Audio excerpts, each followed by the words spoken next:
history. In our history.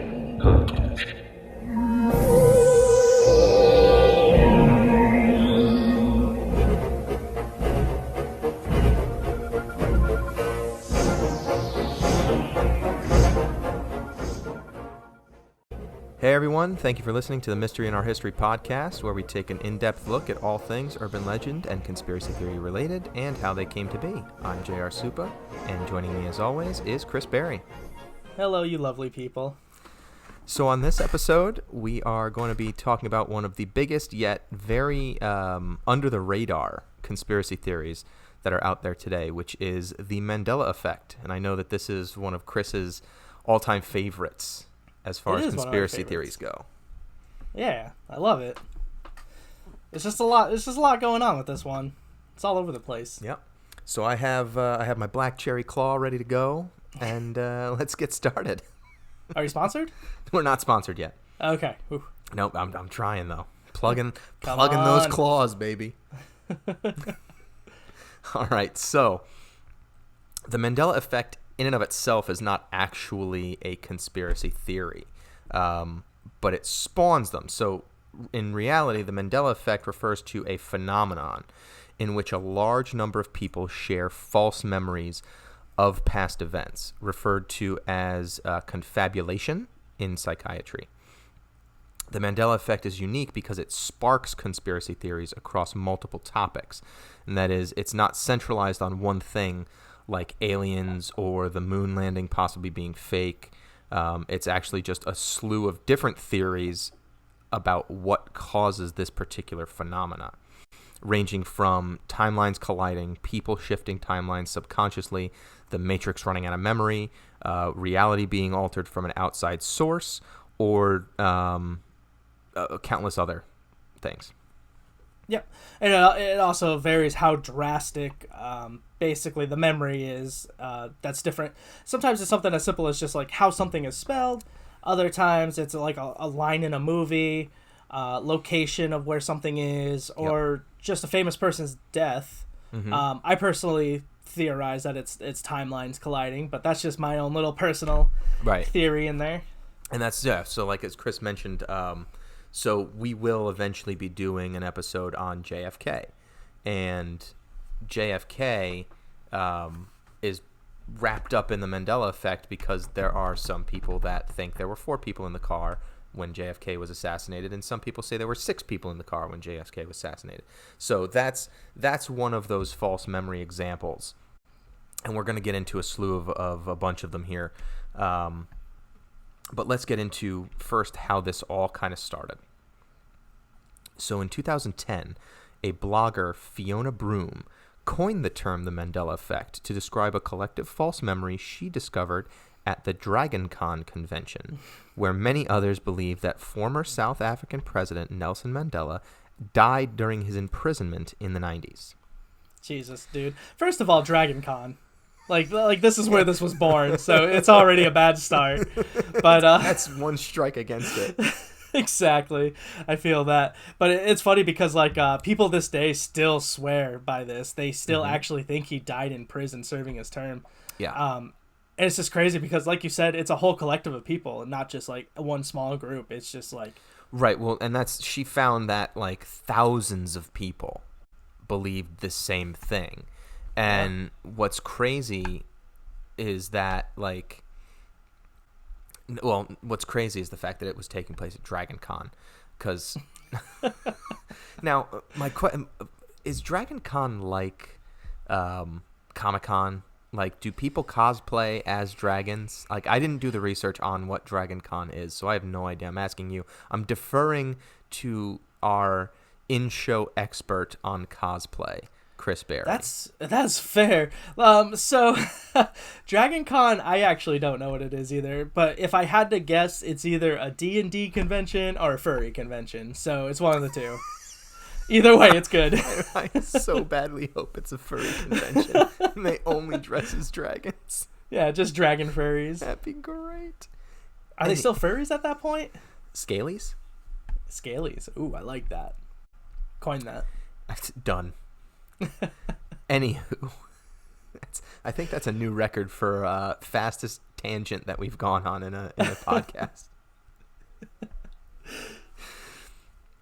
For those of you who have lived under a rock your entire life, Nelson Mandela was a South African anti-apartheid revolutionary, political leader, and philanthropist. Already. This is the fastest I've started stuttering, too. And not like Charlie Day would say, a full-on rapist. He's a philanthropist who served as president of South Africa from 1994 to 1999. That is historical fact, which means he could not have died in prison in the 90s. He was the country's first black head of state and first elected in a fully representative democratic election. During his attempts to end apartheid, he was arrested and imprisoned in 1962, and he was released in 1990. And that is true. That is according to events how it happened. It should be noted, however, that he did indeed die on December 5th, 2013, and after his death, it started another wave of Mandela Effect. People started to question, was this death a hoax? We already thought he was dead. He died in prison in 1991. But you could kind of see how that doesn't add up, seeing how he was already out of prison by 91. Right. So. But there's this group of people who just forgot that he existed, and when the news broke, oh, Nelson Mandela dies, in 2013, people are like, wait a minute, what? Because he's already dead. Right, because for some, Mandela died in prison, and for others, Mandela became president of South Africa. It's something that people remember happening. Seeing the funeral, listening to his wife give a speech or a eulogy, all of it. And then people start noticing these false memories in other things. And that's what we're going to dive into now. Yeah, and there's a lot of Mandela Effect to unpack, basically. I'm excited to brush up on this one. Obviously, we can't cover all of them because there's 1,000 of them. There's so many. So many. But yeah, it's a big rabbit hole if you ever wanted. Yeah. Yep. And we're going to have a lot of links that we're going to discuss. And we're going to put all those links in the YouTube description for everybody who's watching or listening. It'll be on the YouTube page.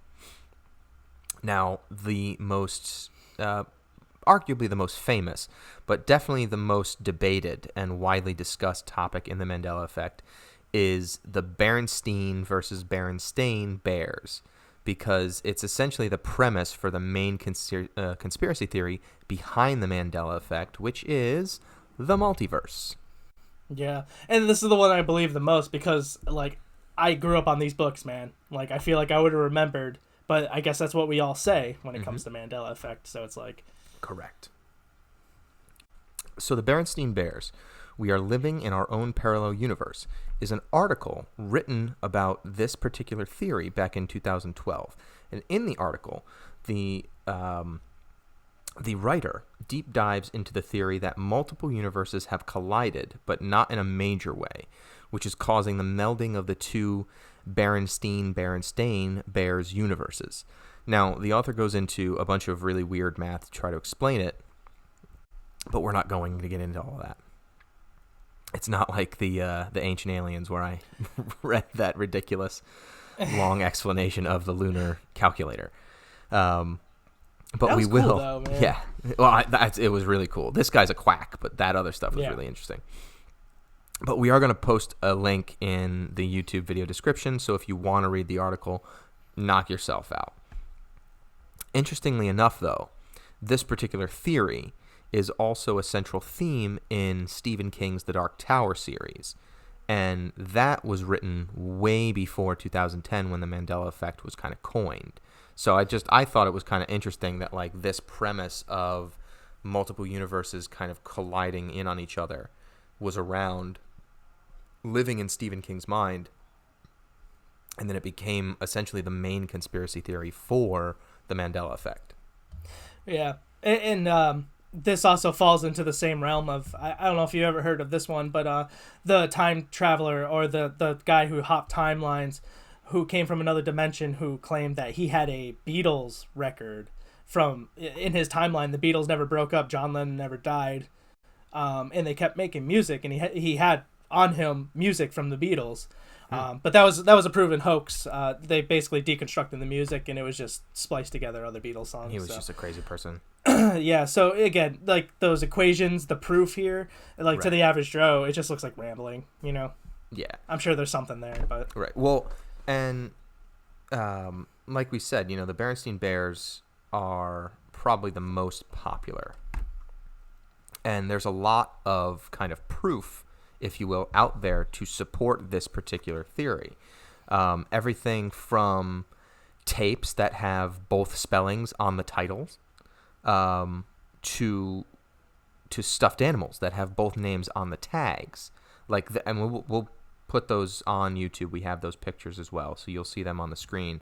But I actually have here a stack. You can see this many Berenstain Bears books, right? And these are all my wife's because she's a hoarder. And when she handed these to me, she said, "Oh, these are spelt differently than I thought." I can confirm that. I heard it. Mm-hmm. Yeah. It's because they are spelled the Berenstain Bears. Yeah. Every single one of them. Berenstain. Berenstain Bears and the Bad Habit. The Berenstain Bears Get Stage Fright. The Berenstain Bears Go Out for the Team. It's a baseball one. But they're all Berenstain Bears. But there are plenty of photos and proof out there that say Berenstain. Yeah. And this is the only one that I've seen that has solid, like, printed, like, actual, like, legit merchandise that has the two different spellings on it. Yep. Other Mandela effects where it's something like, it's like, you thought something was spelt a different way. It's usually just like a newspaper misspelling. It's just poor editing from the newspaper. They spelt it wrong. Yeah, I mean, I think the biggest one like that is like the Oscar Mayer one. Yep. And I don't think we get into that. I can't remember. I made the outline. I can't remember. No, it's in there for sure. It's towards the end, yeah. But that's one that's like, is it Mayer, Meyer, and it's like, don't be stupid. It's in the song. Right. And a lot of people's like argument being like, oh, well, it was different in the past is like a grocery store flyer where it's typed out by the grocery store. It's not even typed out and you can, on the packaging. And then you can see the packaging where it's just like, no, this is how it's actually spelled. Yeah, exactly.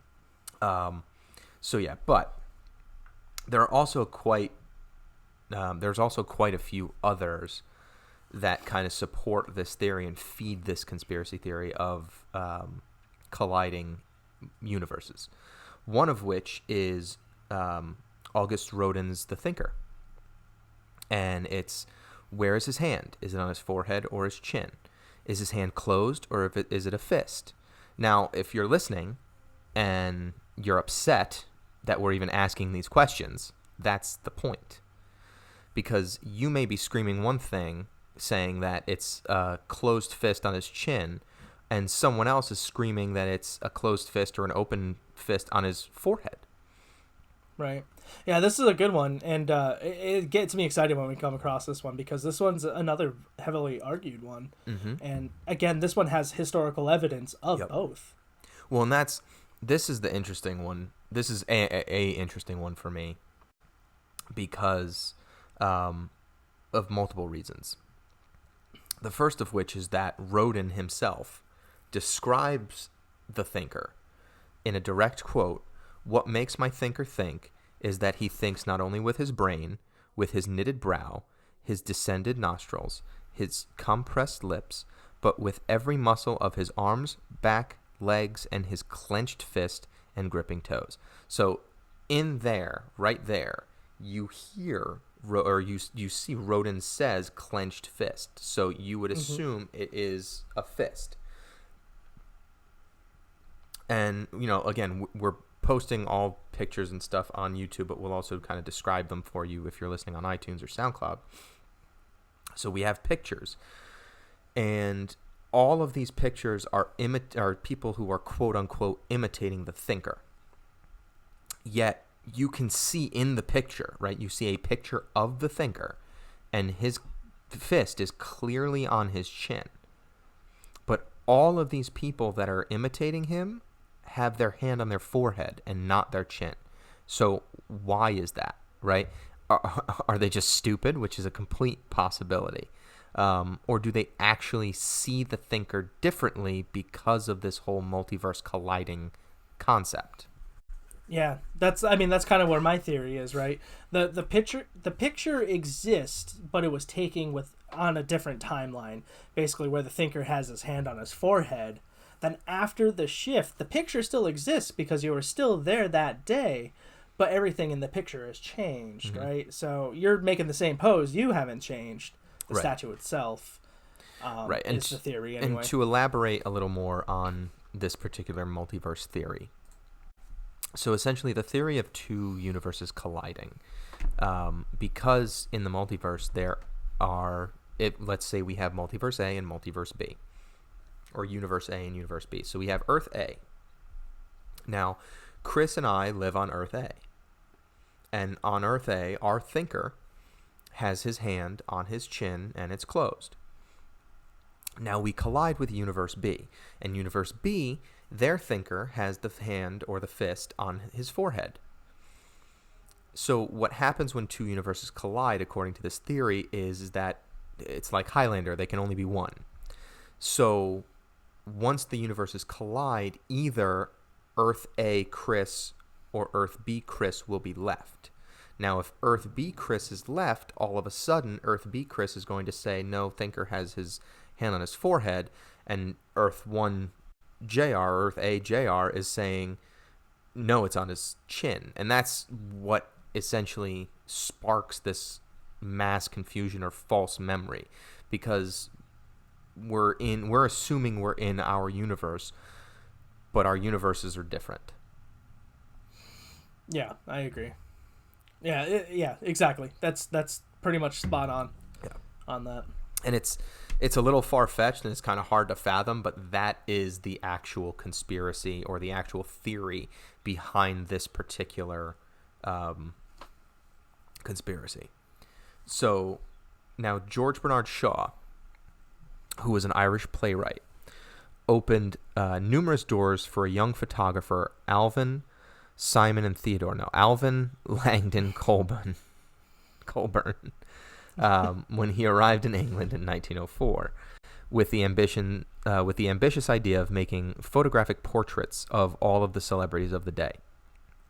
So Shaw introduced Colburn to Rodin, whom he knew very well, having posed for a bust modeled by that sculptor.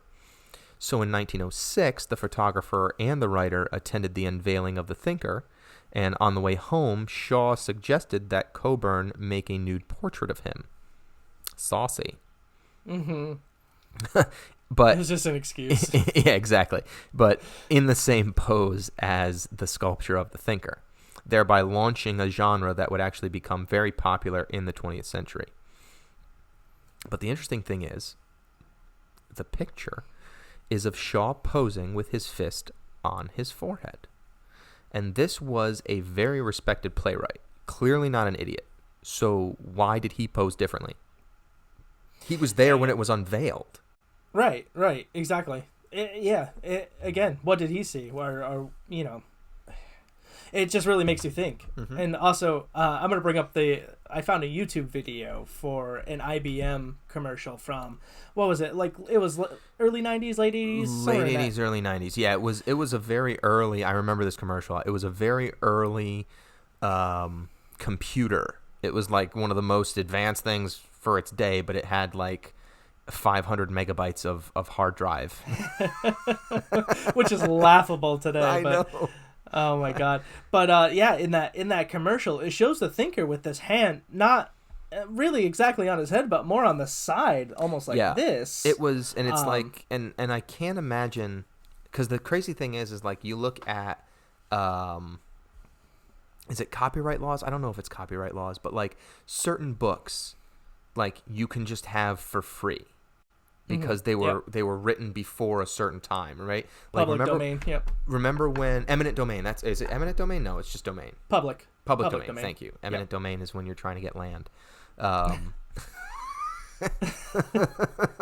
Which you turn what into do you do books for a if you put living? down the trees. Yeah. Public domain. Thank you. So, like, there are books and music as well. That's all public domain because they were before a certain time. And I don't think it even applies to art. And if it does, 1906 was before public domain. So it wouldn't be that IBM was trying, like, purposely had to alter the thinker, if you will. Right. But they also, like, didn't get an exact replica of it for this commercial, and they pumped it out on like a conveyor belt of like a mass production kind of thing. So I don't know what prompted them to do that, or if they just said this is how we want it. Somebody sketched it for them and said, here's a sketch of the thinker, make this in a easily reproduced model, or however they did it. But it was not an exact replica of the thinker, which wouldn't make sense to me because it's not like you're paying Rodin to use the thinker.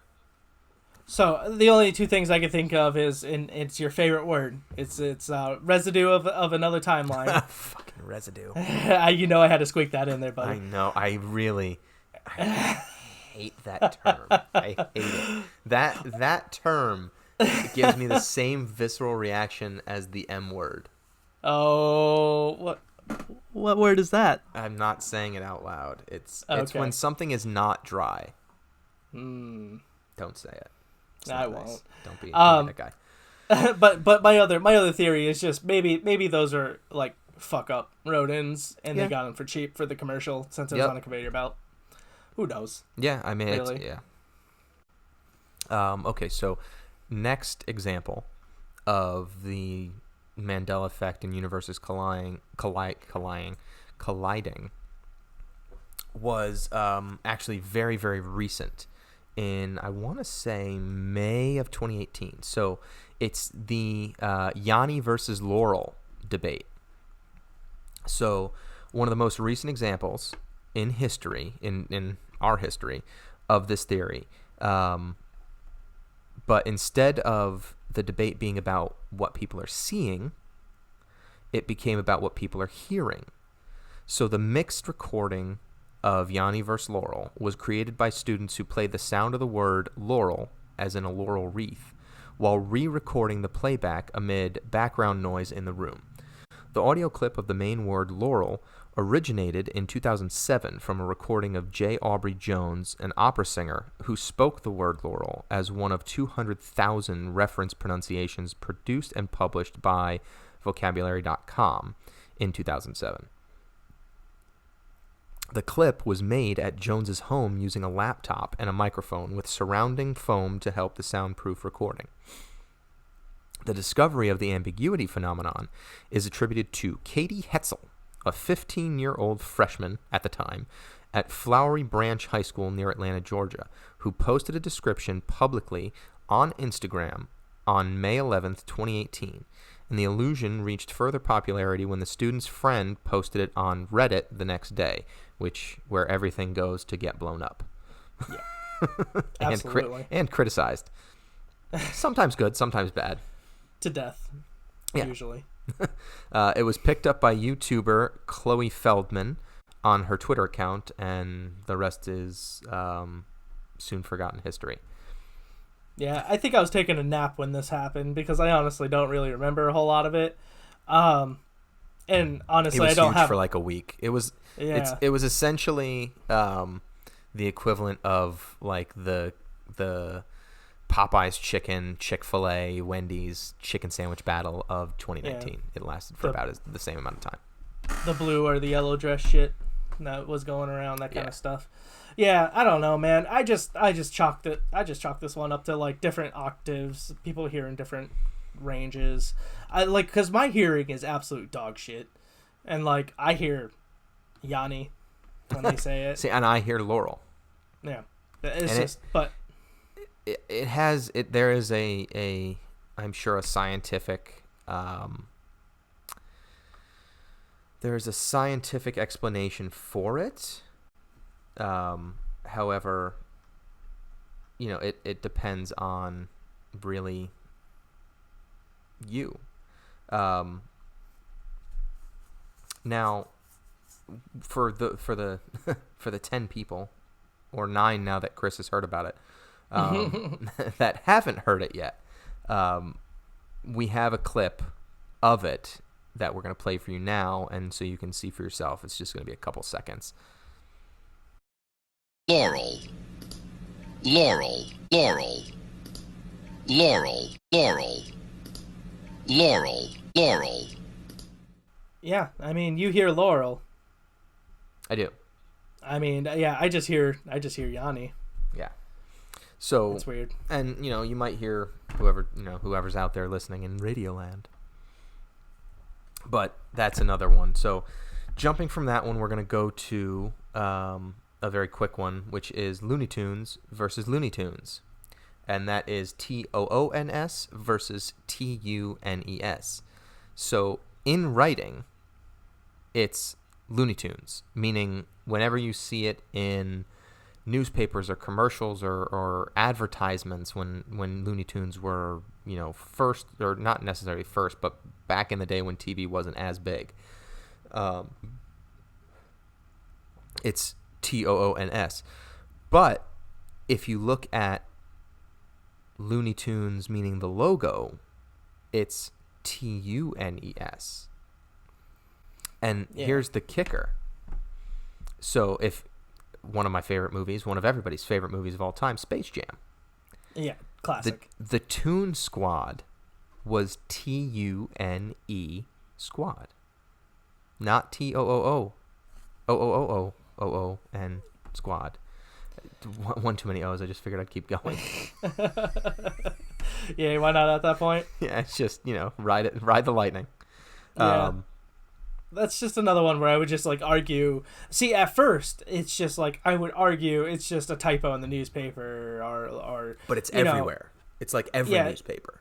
Exactly. Even though my heart wants it to be TOONS because it makes more sense. They're cartoons. Right. They're loony cartoons. But that I just want to remember what I want to remember kind of thing. Well, and here's the other thing too is what I don't understand, and you brought this up, and it made a lot of sense. If it's Looney Tunes, TUNES, why the hell is the spin-off Tiny Toon Adventures, TOON? Yeah, exactly. And that's the other one, too. And that's why I think it's potentially a Mandela effect in place. Because why would you call the spin-off something different? You would want to use TUNES to keep it consistent. Right. Also, the fact that there's no S on Tiny Toon, it's weird. Is another Mandela in itself. Yeah. Because I always thought it was Tiny Toons. Yeah, me too. 100%. Yeah. And you can find it spelled that way on the internet. You can find everything on the internet. Even Beyonce's stupid picture that she wanted taken down is still there. God, I love that picture. It's the greatest. That's such a good picture. Ugh. All right, so we are going now to dive headfirst into Chris's favorite part of the multiverse theory in the Mandela Effect, which is the Statue of Liberty. Yeah, I live for this one, man. Come on. I'm ready. All right. So there are a couple of videos and multiple pictures that are taken from different angles that seem to suggest the Statue of Liberty changes location depending on who's taking the picture. Then there are some pictures that suggest that the Statue of Liberty isn't even there at all. So, yes, basically the theory here is that the Statue of Liberty is on Liberty Island. That's not a theory, that's just fact, right? Right, that's where it lives. It's located. However, I had never have heard of this island until I was researching the Mandela Effect, and I had always thought it was Ellis Island that held the Statue of Liberty. Now, you could just sum that up to me just being uneducated, not paying attention to school, yada yada. Because I wasn't the greatest student, but I also wasn't the worst student either. I mean, I consider myself a fairly educated, relatively smart guy. I probably, if somebody said, where's the Statue of Liberty located before we did the research for this, I might have said Ellis Island. Right, right. Well, I actually asked you before we did this episode, and that was your answer. That's right. I remember that. Yeah, and exactly. It's just so weird because there are lifelong New Yorkers as well that have account. You know, you can see them online and everything, who swear the Statue of Liberty has always been on Ellis Island. Mm-hmm. Now, these are people born in New York and have lived there their whole life. They know that place like the back of their hand. So the thing that's odd here is that there's tons of evidence suggesting basically that the island was once on Ellis Island. And it's funny because there's proof. There's old 1900s literature, old 80s movies and news broadcasts that show it right behind the Twin Towers. Yeah. You know. Yeah, it's like location kind of changes depending on where you are, and we have you know, we'll show you pictures and stuff of what we're talking about, and there's also a video that we'll put a link to. That's, you know, it's only like a minute and a half or something like that, but it essentially, like, if you look at it, there's a couple pictures out there that if you look at Ellis Island, the big building on Ellis Island, like the immigration building or the Ellis Island Museum, whatever the big building on Ellis Island is, you can see the Statue of Liberty like right behind it. And then you like switch perspectives and someone's taking the picture from the Statue of Liberty and it looks like Ellis Island is like in another freaking country. It's so far away. It's so weird. Yeah.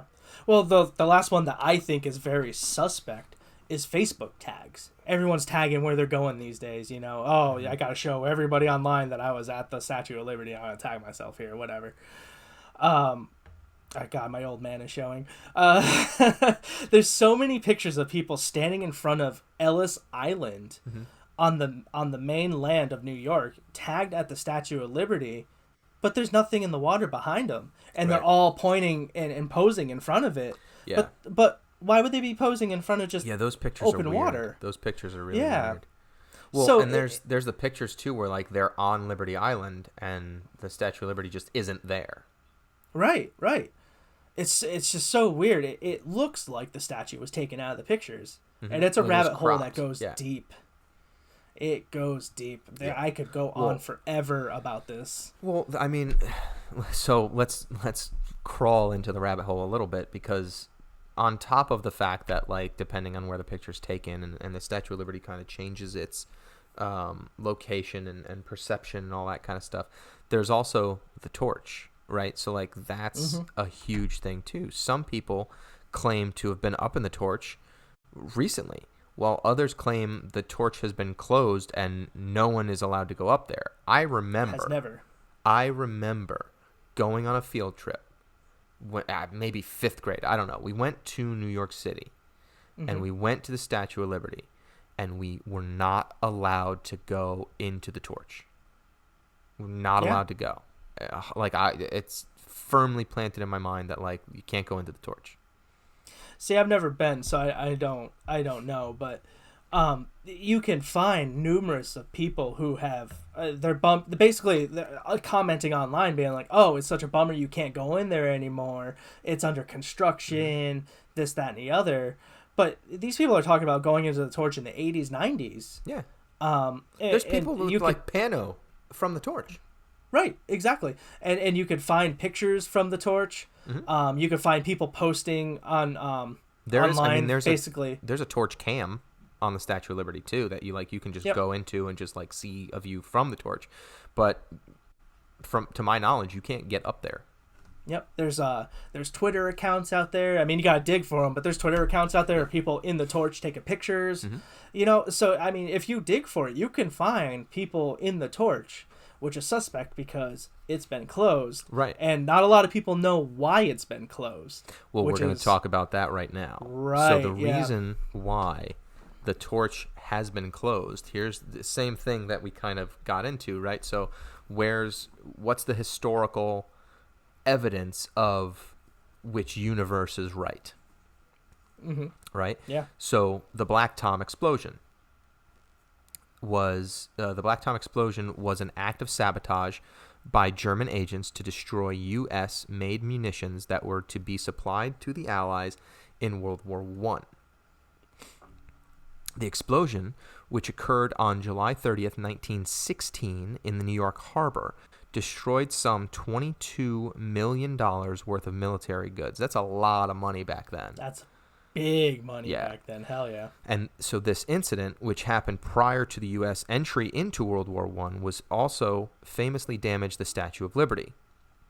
It's considered one of the largest artificial, non-nuclear explosions to have ever occurred.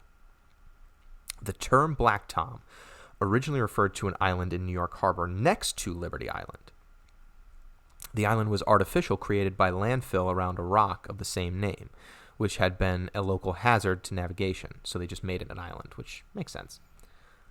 But fragments from the explosion traveled long distances, some lodging in the Statue of Liberty and some in the clock tower of the Jersey Journal building in Journal Square over a mile away, stopping the clock at 2:12 a.m. The damage to the Statue of Liberty was estimated to be $100,000, which in today's money is $2.3 million, and included damage to the skirt and torch. So ever since then, the torch has been closed. But so my question is, do you remember ever hearing about this in school? The thing about that is I never learned it in school, and in fact, only learned about it 2 months ago when we started researching this. Mm-hmm. And went, what? Yeah. What? I never heard about this whatsoever. You learn about so much about the First and Second World War. Now, granted, World War II, way more in-depth discussion when you're in school. But this is something that took place prior to our involvement in World War I. What's the most famous thing in World War II if you're an American? Pearl Harbor. Right. Exactly. We weren't involved in the war yet. That's what got us into World War II, which is in and of itself, I think, is a conspiracy because they said that they knew about the attack and blah, blah, blah. And we'll get into that in another episode as well. But, But it's the same thing. Like, this is history almost repeating itself. And I never heard about this in school. Don't recall any of this. Again, like I said, didn't even know about it until a couple months ago. And the weirdest thing, and don't quote me on this because I only read it online, and you know how that goes, reading something online and taking it for it's always true. It's always true. Yeah. Internet never lies. I was reading that this was one of the first documented terror attacks on U.S. soil. That makes sense. Yeah. I don't know if that's absolutely true or not, but no, I mean, I don't know. It could check out. I can't think of anything else.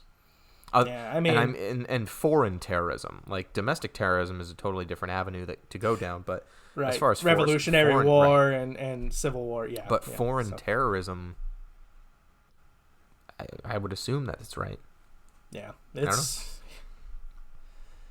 But so that is a broad look into the multiverse theory behind the Mandela Effect.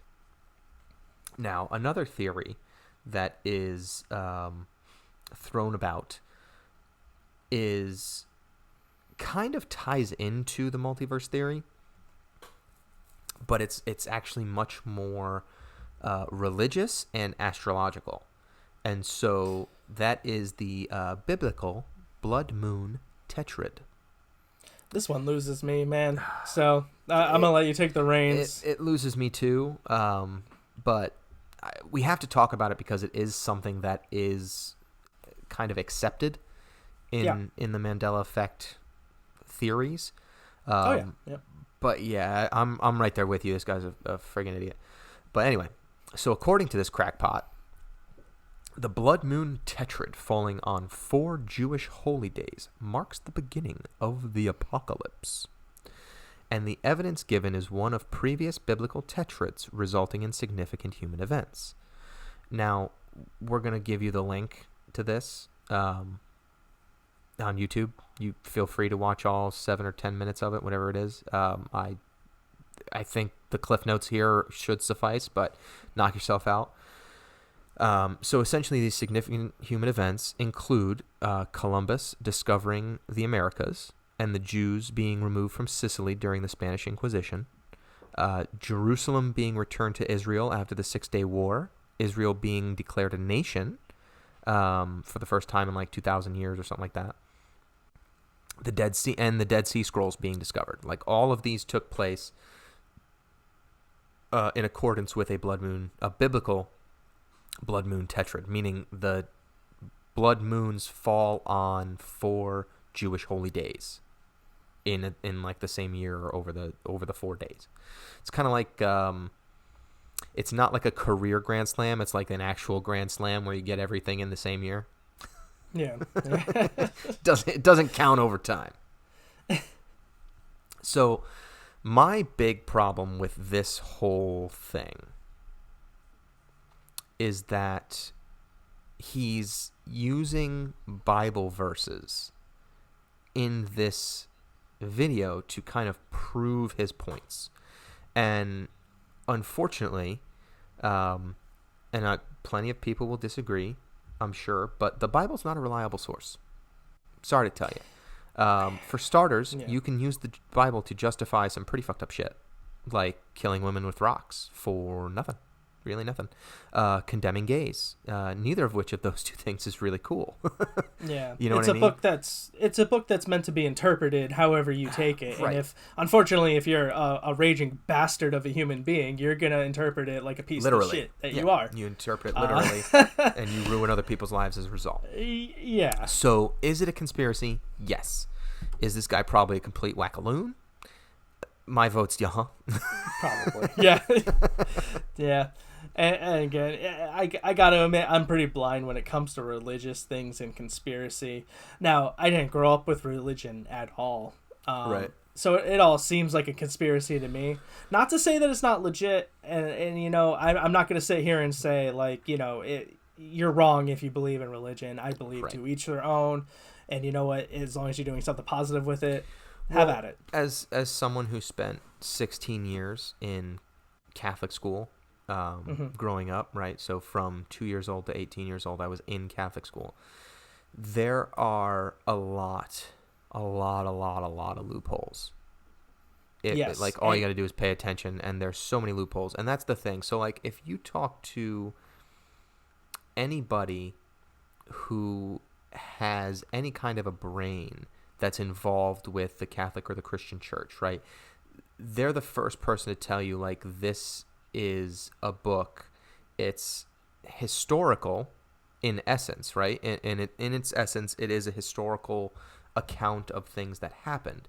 But at the same time, it's meant to be a guide, but not be law. Right, if that makes sense. You know what I mean? So, like, it's a moral guide, but it's not just something that you take verbatim. Like, you should not be stoning people to death. Right. Or, you know, you're not going to hell for getting a tattoo, pal. Like, right, exactly. So that is, and like that's the thing, is there's a lot of spiritual leaders and advisors out there. I know a few of them that are just great human beings, and they're happy to discuss and debate, and you know they don't shove it down your throat, and it makes perfect sense. Like when you explain it a certain way, it makes a lot of sense. But for sure, when you're using it to be a crackpot and say like the apocalypse is nigh because of the Bible, it doesn't work. And not only that, but this guy jumps from Bible to astrology just to try and like make it fit. Just two conflicting things. Right. Already. He's just like, oh, this is God and this is why it's happening. And then, oh, Libra, because Libra. Yeah, jeez. It's like, wait, what? God, talk about taking a leap. Right. So, again, take it with a grain of salt. This guy is, in my opinion, full of shit. I do think it's interesting because I think this video, I have to double check. Okay, so it was posted in 2014, this particular video, right? So, but, oh my God.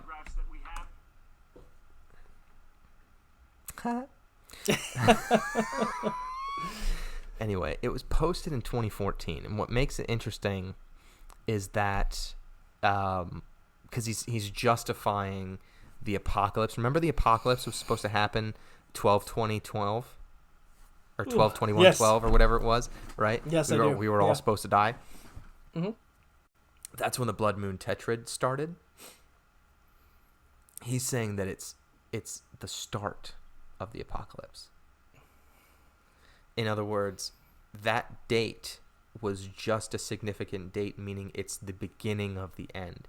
It's not a set date. It's just now there's events that are going to unfold and blah, blah, blah. But hey, we're all still here. And with the exception of like global warming and Trump being in the White House, it ain't that bad.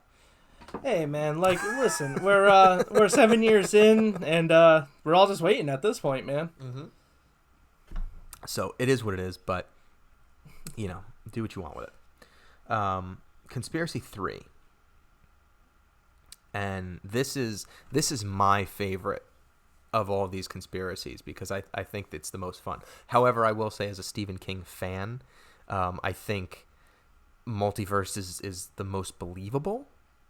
If you're not a skeptic, I personally don't really buy into the whole multiverse or really any of these theories, but it's still really interesting stuff to me. And I know this is like Chris's favorite thing on the planet. So, but this conspiracy really is just one question. Is there something even more complex going on? And this particular theory has a bunch of different kind of subcategories. The first is quite possibly my favorite because it's just the Matrix is real and it's failing. Yep. You're gonna see a lot of double black cats out there. That deja vu.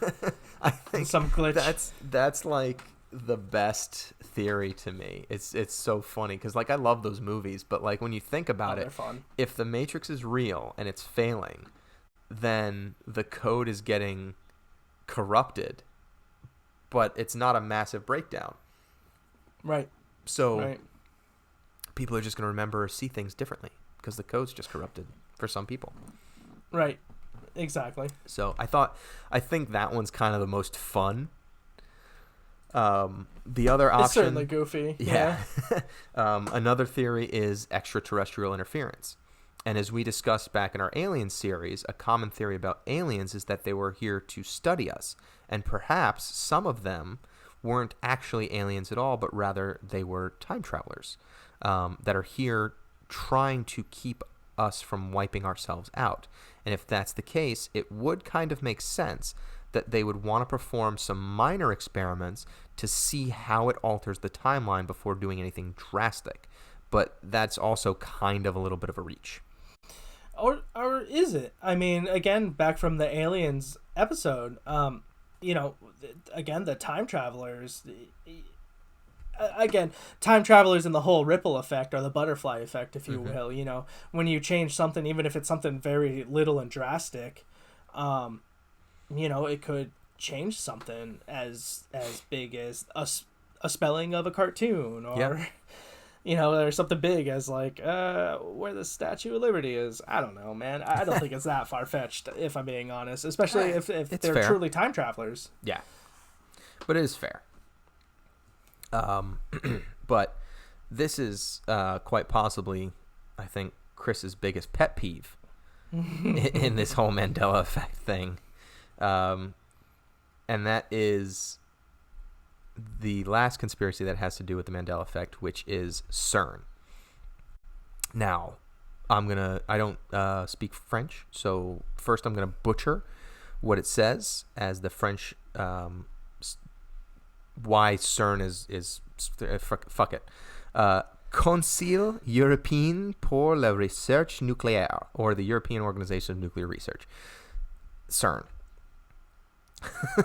Their mission that was brutal. Yeah.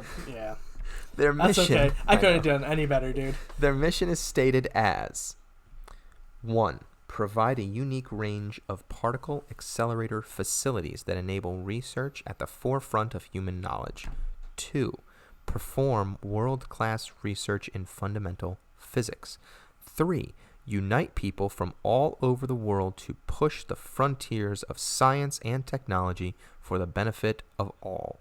In other words, CERN is one of the world's largest and most respected centers for scientific research, and its business is fundamental physics and finding out what the universe is made of and how it works. According to CERN. Respecting my ass. No way, dude. Respecting my ass. Not by Chris. Not respected by Chris. All right, look. It's impressive. Obviously, it's impressive because it's so beyond me and my comprehension that, like, I could never be doing what these guys are doing in there, right? I'm just not there. However, I hate it when there's a secretive anything like this going on. You know, telling secrets doesn't make friends. And when you're doing something that's so secretive in there that it could be really messing with our day-to-day lives, I don't know, man. It's something's fishy about CERN. And another thing, too, that I wanted to add about CERN is that it is just so interconnected with a lot of different conspiracies out there, including the God, forgive me if I get this wrong, but the cube from the Muslim religion, is it the Mecca cube? Is that what it's called? I have no idea. We'll look into it. But like that's a big part of the, like, that's like one of their, I don't want to say mascot because that's insulting, but it's basically it's like what I'm at a loss for words here, but basically it's a symbol for CERN, the black cube, and it's all over around their facility. Really? And it just ties into the rings of Saturn. It goes all over the damn place, dude. It's insane. Yeah, we'll have to dive into that at some point. Yeah, we'll touch on that. Well, and so that's kind of the thing, right? So CERN physicists and engineers at CERN use the world's largest and most complex scientific instruments to study basic constituents of matter, fundamental particles, right? So subatomic particles are made to collide together at close to the speed of light. So, you know, for that, like, what effect is that having, right? Having on us, right? So it's supposedly a controlled environment, but particles colliding at close to the speed of light is literally what, like, created our universe. Right.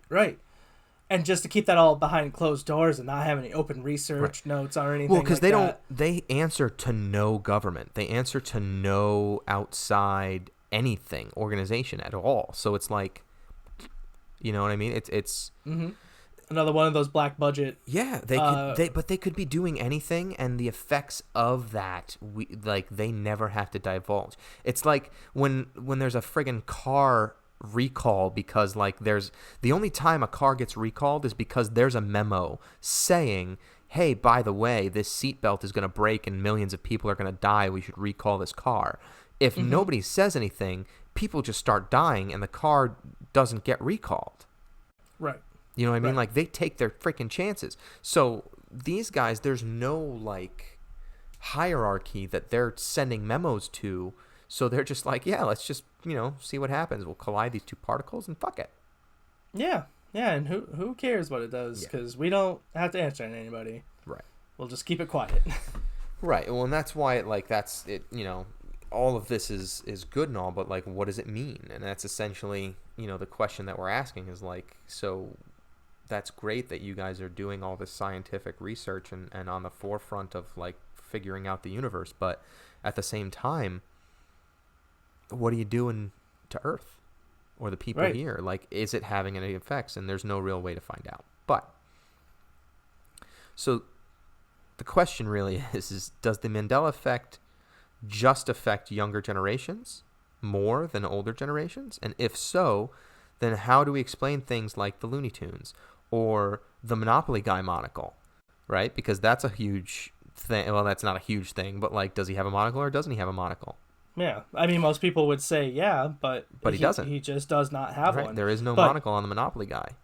But we all watched Ace Ventura too. We remember when he punched that guy out. Exactly. He had a monocle. Or, again, like we said before, the Oscar Mayer logo, right? It's Mayer, not Meyер. And so all items that technically are from Gen X or baby boomers.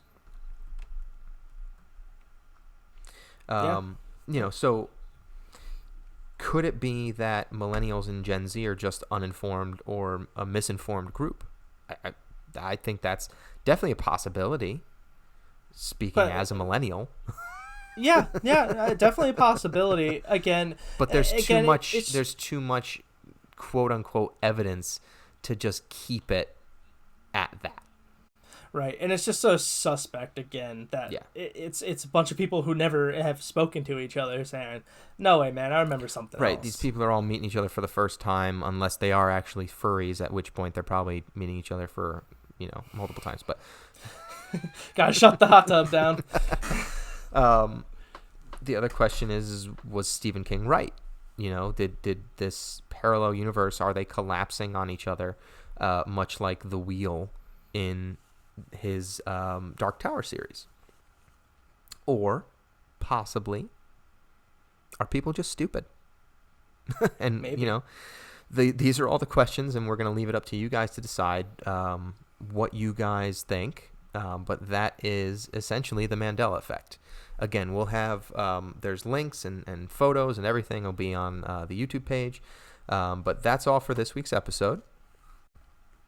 So if you have any urban legends or conspiracy theories that you think we should cover, feel free to email us at the number 4guysmedianetwork@gmail.com. That's all one word.